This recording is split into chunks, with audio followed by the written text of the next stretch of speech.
নানা কর্মসূচির মধ্য দিয়ে দেশের বিভিন্ন স্থানে পালিত হয়েছে জাতীয়তাবাদী দল বিএনপির ৪৬তম প্রতিষ্ঠা বার্ষিক অনুষ্ঠান।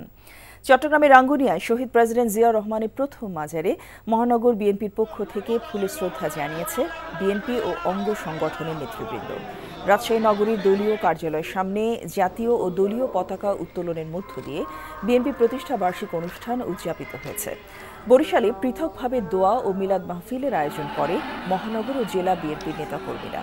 নেত্রকোনা জেলা বিএনপির উদ্যোগে শহরের ছোট বাজার দলীয় কার্যালয়ে আলোচনা সভা ও সমাবেশ অনুষ্ঠিত হয়েছে।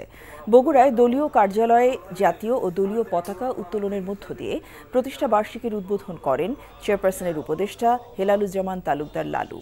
এছাড়া নাটোর, হবিগঞ্জ, মংলা, ঝিনাইদহ ও জয়পুরহাট সহ দেশের বিভিন্ন স্থানে পালিত হয়েছে বিএনপির প্রতিষ্ঠা বার্ষিক।